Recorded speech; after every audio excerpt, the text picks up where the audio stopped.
Now, hello students, we will continue our chapter from synthesis of plants food other than carbohydrates. बच्चों, plants जो होते हैं वो carbohydrates के अलावा भी कई दूसरे जो होते हैं कंपोनेंट्स उसका सिंथेसिस करते हैं. तो वहाँ यहाँ हम वो जानने की कोशिश कर रहे हैं. You have just learn that plant synthesis carbohydrates through the process of photosynthesis. हमने पीछे पढ़ लिया अच्छे से कि फोटोसिंथेसिस के प्रोसेस में carbon dioxide, sunlight, water, minerals और क्लोरोफिल की हेल्प से किसका सिंथेसिस होता है? कार्बोहाइड्रेट का. अब हम यहाँ पढ़ रहे हैं कि दूसरे कौन से कंपोनेंट्स हैं. तो the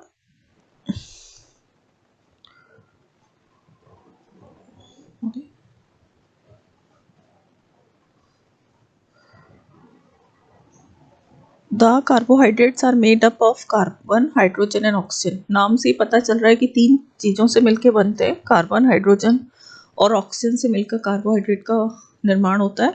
these are use to synthesis other components of food such as protein and fats. आपने पीछे कंपोनेंट्स पढ़े थे. कौन कौन से हैं? 5 कंपोनेंट्स है. Carbohydrates, protein, fats, vitamin and minerals. ये 5 कंपोनेंट्स हैं. तो यहाँ पे जो दूसरे कंपोनेंट्स है उनका सिंथेसिस भी होता है. तो अब हम यहाँ देख रहे हैं प्रोटीन और फैट्स का सिंथेसिस कैसे होता है प्लांट्स के अंदर. तो but proteins are nitrogenous substances. Yes, जब प्रोटीन का आप डिटेल स्टडी करेंगे स्ट्रक्चर का तो आप देखेंगे कि नाइट्रोजन से बने हुए सब्सटेंस होते हैं, इसलिए इन्हें नाइट्रोजीनियस सब्सटेंस बोला जाता है. विच कंटेन नाइट्रोजन, जिनमें कि नाइट्रोजन प्रेजेंट होती है. For where do the plant obtain nitrogen. अब क्वेश्चन ये आता है जब प्रोटीन का सिंथेसिस होता है तो इसके सिंथेसिस के लिए नाइट्रोजन कहाँ से आएगी प्लांट्स के अंदर. तो ये जानने के लिए हम देख रहे हैं कि recall that nitrogen is present in एब्यूडेंस in gaseous form in the air. ये जानते हैं आपने एटमॉस्फेयर का यदि स्टडी किया हो स्ट्रक्चर या फिर तो उसके अंदर सबसे ज़्यादा नाइट्रोजन ही होता है. 78%, 21% ऑक्सीजन होता है और 1% में दूसरी गैसेज आती है. आर्गन, नियॉन, हाइड्रोजन और भी वाटर वेपर, इस तरह से जो दूसरी गैसेस होती है वो आती है. पर अब ये देख रहे हैं कि जब इतनी बहुतायत मात्रा में या इतने ज़्यादा मात्रा में नाइट्रोजन प्रेजेंट है तो प्लांट उनको क्यों नहीं ले सकते. तो how ever plants can not absorb nitrogen in the form, मतलब इन दिस फॉर्म, इस फॉर्म में जो कि गैसियस फॉर्म होती है एटमॉस्फेयर के अंदर, प्लांट्स इनको एब्जॉर्ब नहीं कर सकते. जैसे कि कार्बन डाइऑक्साइड को तो एटमॉस्फेयर से ले लेते हैं पर इसको नहीं ले सकते. तो अब कैसे लेंगे बच्चों? Soil has certain bacteria that convert gaseous nitrogen into a usable form and release it into the soil. बेटा होता क्या है कि हर चीज़ के लिए कुछ ना कुछ, मतलब कहते हैं ना, सॉल्यूशंस होते हैं. तो अब ये है प्लांट्स को नाइट्रोजन कैसे प्रोवाइड हो. तो इसके लिए बच्चों लेग्यूमिनेसी जो फैमिली होती है, मतलब मटर कुल के दान जो होते हैं, उन्हीं से हमें प्रोटीन का, वही हमारे प्रोटीन का सोर्स है. दालें हैं, ये लेग्यूमिनेसी फैमिली में आते हैं. तो इन प्लांट्स की जो रूट्स होती है उन रूट्स में एक बैक्टीरिया होता है, राइजोबियम नाम का बैक्टीरिया. ये सब आप बड़ी क्लासेस में पढ़ेंगे पर एक शॉर्ट में मैं बता रही हूँ आपको. राइजोबियम बैक्टीरिया होता है बच्चों. तो ये राइजोबियम बैक्टीरिया क्या करता है? ये बैक्टीरिया एटमॉस्फेयर की जो नाइट्रोजन है इसको कन्वर्ट कर देता है अमोनिया में, जो कि प्लांट इसको एब्जॉर्ब करके अपने मतलब काम में ले लेते हैं और प्रोटीन का सिंथेसिस करते हैं. तो ये क्या कह रहा है कि this are absorb by the plant along with water. Yes, तो ये जो कन्वर्टेड फॉर्म होती है नाइट्रोजन की, जो कि बैक्टीरिया राइजोबियम लेग्यूमिनेसी प्लांट्स की जो रूट्स होती है उनमें नोड्यूल्स होते हैं, बड़ी बड़ी गांठें होती है उनके अंदर होता है. तो ये क्या करता है, एटमॉस्फेयर से नाइट्रोजन लेके उसको यूजेबल फॉर्म में कन्वर्ट कर देगा और ये जो फॉर्म होती है वो वाटर के द्वारा, प्लांट्स द्वारा एब्जॉर्ब कर ली जाएगी. Also, you might have seen farmers adding fertilizers rich in nitrogen to the soil. और इसका एक और दूसरा सॉल्यूशन, ये तो नेचर ने दिया है सॉल्यूशन, गॉड मतलब ने दिया है, नेचर ने, कि भाई नोड्यूल्स होते हैं. और उसके अलावा भी मैन मेड सॉल्यूशंस भी होते हैं. वो उनमें है कि जैसे फार्मर्स ऐसी फर्टिलाइजर्स का यूज़ करते हैं जिसमें नाइट्रोजन बहुत ज़्यादा मात्रा में होता है. उससे भी सॉइल में नाइट्रोजन जाएगा और प्लांट वाटर के साथ उसको एब्जॉर्ब कर लेगा और उसका यूज ले लेगा. In this way the plants fulfil there requirements of nitrogen along with the other constituents. इस तरह से प्लांट्स अपनी नाइट्रोजन की रिक्वायरमेंट को कंप्लीट कर लेता है. Plants can then synthesis proteins and vitamin. और जब जाके प्लांट्स क्या करते हैं बच्चों, प्रोटीन्स का और विटामिन का सिंथेसिस करते हैं. दालें और प्रोटीन्स, मतलब प्रोटीन्स का एक वेजिटेरियन एग्जाम्पल जो है ना वो दालें हैं, मटर कुल के पौधे, फलीदार पौधे, दालें हमें उन्हीं से मिलती है। तो उन्हीं उन्हीं प्लांट्स की जड़ों के अंदर ये बैक्टीरिया प्रेजेंट होते हैं। चलिए अब देखते हैं other modes of nutrition in plants. अब दूसरे कौन से मोड्स हैं न्यूट्रिशन के प्लांट्स में वो देख रहे हैं हम। There are some plants which do not have chlorophyll. Yes, अब आपके दिमाग में ये आ जाना चाहिए कि क्लोरोफिल नहीं है इसका मतलब फोटोसिंथेसिस नहीं है, इसका मतलब ऑटोट्रॉपिक नहीं है। तो कुछ प्लांट्स ऐसे हैं जिनमें क्लोरोफिल प्रेजेंट नहीं होता।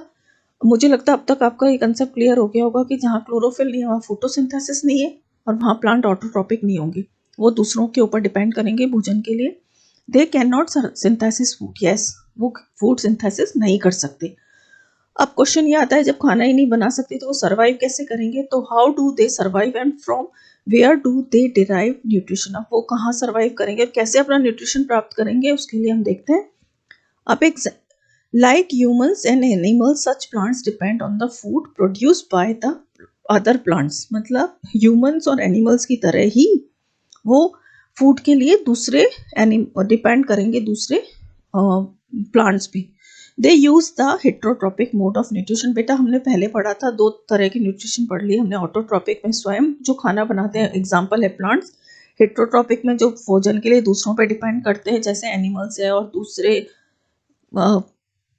कई और ह्यूमन बींग्स हैं, वो सब किस पे डिपेंड करते हैं, प्लांट्स पे। तो वो हेट्रोट्रॉपिक मोड ऑफ न्यूट्रिशन है। इसी तरह से कुछ प्लांट्स भी इसका एग्जांपल है। आगे फिगर दे रखा है आपके, look at the figure 1.5। Do you see a yellow wiry branched structure twining around the stem and branches of a tree. Yes बच्चों, ये एक प्लांट का एग्जांपल आपको यहाँ पे समझाया गया है जिसमें कि हेट्रोट्रॉपिक मोड ऑफ न्यूट्रिशन है। ये क्या करता है बेटा, ये एक तरह का, आप अभी पीछे डायग्राम देखेंगे उसमें देखेंगे कि येलो कलर का ब्रांचेस हैं, बस उसमें ना तो लीव्स है ना कोई और स्ट्रक्चर है, बस ये ब्रांचेस जैसे कोई तार नुमा ब्रांचेस होती है जो कि किसी भी स्टेम, दूसरे ट्री के स्टेम और ब्रांचेस के अराउंड ट्विनिंग करके, मतलब उसके साथ साथ लिपट के बढ़ती जाती है। तो ये क्या कहलाता है बेटा, इस तरह का ये जो प्लांट होता है, this is a plant called Cuscuta या अमरबेल के नाम से कॉमन नेम होता है अमरबेल। तो इसमें क्या होता है बेटा, ये खुद इसके अंदर ना लीव्स होती है ना कोई दूसरा स्ट्रक्चर होता है, बस येलोइश कलर की ब्रांचेस होती है जो दूसरे प्लांट के सहारे उसके ऊपर ग्रोथ करती जाती है। तो क्या ये ना लीव्स होगी तो ना क्लोरोफिल होगा तो ना ये फोटोसिंथेसिस कर सकते। अब ये फूड के लिए किस पे डिपेंड करेंगे, ये उस ट्री पे डिपेंड करेंगे जिसके सहारे ये आगे बढ़ रहे हैं। तो it does not have chlorophyll, इसमें क्लोरोफिल नहीं है। It takes readymade food for the plant on which it is climbing. Yes, जिस पे क्लाइंब कर रहा है ना उसी पेड़ जो खाना बनाएगा उस पर ये रेडीमेड फूड के लिए डिपेंड करेंगे। उस वो जो प्लांट अपने लिए फूड प्रिपेयर कर रहा है उसी फूड को ये उससे ले लेंगे। The plant on which it's climb it's called the host. Yes, जिस प्लांट के सहारे ये चढ़ के बढ़ रहे हैं ना उसे होस्ट बोलेंगे। मतलब यहाँ पे आप समझिए येलो कलर का जो है वो तो अमरबेल है और जो बड़ा ट्री है वो यहाँ पे होस्ट है। Since it deprives the host of valuable nutrients, तो ये क्या करता है, होस्ट से वैल्यूएबल न्यूट्रिएंट्स को ले लेता है। तो इस तरह से ये अपना मतलब काम चला लेता है और सरवाइव करता है। Now Cuscuta is called a the parasite. Parasite बच्चों जो दूसरों पे डिपेंड करते हैं वो पैरासाइट ही होते हैं। तो are we and other animals also a kind of parasites. क्या हम और दूसरे एनिमल्स भी पैरासाइट का एग्जाम्पल है? आई थिंक ह्यूमन बींग्स तो पैरासाइट नहीं हो सकते बिकॉज वो तो प्लांट्स पे रह नहीं सकते, पर हाँ दूसरे एनिमल्स तो एग्जाम्पल हो है। You should think about it and discuss with your teacher. Yes, अब पहेली क्या पूछ रही है आपसे, पहेली wants to know whether mosquitoes, bugs, bed bugs, lice and leeches that suck our blood are also parasite. Parasite में क्या होता है बच्चों की, दो जो होते हैं वो आपस में साथ साथ रहते हैं, जैसे होस्ट और पैरासाइट साथ रहते हैं। तो लाइस इसका एग्जाम्पल कह सकते हो क्योंकि ये हमारे सर के अंदर रहती है बालों में, और हम ह्यूमन बीइंग और ये के ऊपर ये पैरासाइट होती है बालों में और ये एब्जॉर्ब करती है वहां से ब्लड को। हैव यू सीन और हियर्ड और plants that can eat animals. क्या आपने कभी सुना है या देखा है कि कोई प्लांट्स ऐसे हैं जो एनिमल्स ईट करते हैं, खाते हैं? There are a few plants which can trap insects and digest them. It is not amazing. बच्चों है, आप पढ़ेंगे कहीं बड़े होंगे जब स्टडी करेंगे तो कई प्लांट्स ऐसे हैं जो कि इंसेक्ट्स को ट्रैप कर लेते हैं, उन्हें पकड़ लेते हैं और उन्हें डाइजेस्ट कर लेते हैं। ऐसा क्यों करते हैं, इसका रीज़न हम जानते हैं। इट इज़ नॉट अमेजिंग, ये कोई आश्चर्य की बात नहीं है। सच प्लांट्स मे बी ग्रीन और ऑफ सम अदर कलर। बच्चों ये प्लांट्स ग्रीन भी हो सकते हैं और दूसरे कलर्स के भी हो सकते हैं। Look at the plant in figure 1.6।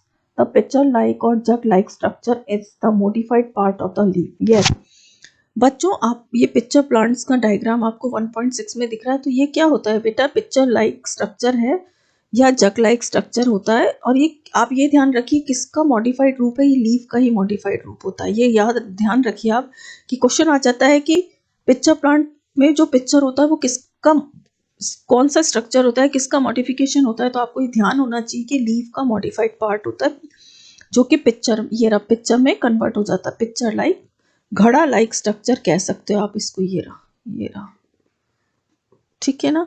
अब ये क्या कह रहा है, the apex of the leaf forms are lid. ये लिड लाइक स्ट्रक्चर ये बनाया इसने, लिड लाइक स्ट्रक्चर, ठीक है। And close the which can open and close the mouth of pitcher. ये ढक्कन आप कह सकते हो, ये ढक्कन है लाइक दिस, ये ढक्कन है जो कि जब यहाँ पे ट्रैप हो जाएगा तो यहाँ पे ढक्कन ढकेज जाता है और अंदर इंसेक्ट आ जाता है, ठीक है। द पिक्चर देयर आर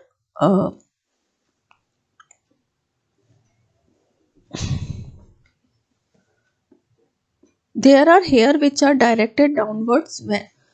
वो इसमें अंदर की ओर कई सारे हेयर्स होते हैं जिनकी डायरेक्ट वो नीचे की तरफ होते हैं। When an insect land in the picture. Yes, अब क्या होगा जब घड़े के अंदर या इस स्ट्रक्चर के अंदर जैसे ही इंसेक्ट जाएगा, ढक्कन ढक जाएगा, वो उसमें फंस जाएगा and the lid closes. Means lid लग ऊपर ढक्कन लगी जाएगा और वो इंसेक्ट उसके अंदर रह जाएगा। And trapped insects get entangled into the hair. और जो मैं अभी हेयर लाइक अंदर उसकी स्ट्रक्चर है उनके बीच में जाके वो ट्रैप हो जाएगा, जैसे जाल में फंस जाता है कोई पक्षी, उसी तरह से वो इंसेक्ट वहाँ ट्रैप हो जाएगा उन हेयर्स के बीच में। द लिड क्लोजेस, अब और ढक्कन बंद होने के बाद and the insect is trapped, ठीक है। इंसेक्ट उसमें बिल्कुल तरह से कैद हो जाएगा like this. The insect is digested by the digestive juices. और फिर क्या होगा, वहाँ जो डाइजेस्टिव जूसेस होंगे पिक्चर प्लांट के अंदर secreted in the pitcher and its nutrients are absorb. Digestive juices के द्वारा उस इंसेक्ट को पूरी तरह डाइजेस्ट कर लिया जाएगा और उसके न्यूट्रिएंट्स को प्लांट द्वारा एब्जॉर्ब कर लिया जाएगा। इस तरह के प्लांट्स जो कि इंसेक्ट्स खाते हैं, इंसेक्ट्स ईटिंग प्लांट होते हैं, वो क्या कहलाते हैं बेटा, इंसेक्टिवोरस प्लांट्स होते हैं। आप सिंपल एग्जांपल, आपसे कोई इंसेक्टिवोरस का पूछे तो आपको क्या कहना है कि इंसेक्टिवोरस का एग्जांपल है picture plants. Okay, picture plants is the example of insectivorous plant. It is possible that such plants do not get all the required nutrients from the soil which they grow. Yes, ये possible है, जब भी तो ये trap कर रहे हैं। हो सकता है उनके न्यूट्रिएंट्स की जो कमी है वो है, उनके अंदर न्यूट्रिएंट्स जितने न्यूट्रिएंट्स उन्हें चाहिए वो पूरा नहीं हो पाता, इसलिए वो इस तरह से ट्रैप करके उस इंसेक्ट से लेते हैं। Boojho is confused, if the pitcher plant is green and carries out photosynthesis then why does it feed on insects। बेटा इसलिए फीड करता है वो इंसेक्ट्स पे ग्रीन कलर का होने के बावजूद, फोटोसिंथेसिस करने के बावजूद, क्योंकि फोटोसिंथेसिस से जो फूड मिलता है उससे उसको प्रॉपर अमाउंट में या जो उसकी रिक्वायरमेंट होती है उतने न्यूट्रिएंट्स उसको मिल नहीं पाते, जिस कारण से वो अपने न्यूट्रिएंट्स की कमी को पूरा करने के लिए इंसेक्ट्स को ट्रैप करता है और अपने न्यूट्रिएंट्स उससे एब्जॉर्ब करके न्यूट्रिएंट्स की कमी को पूरा कर लेता है।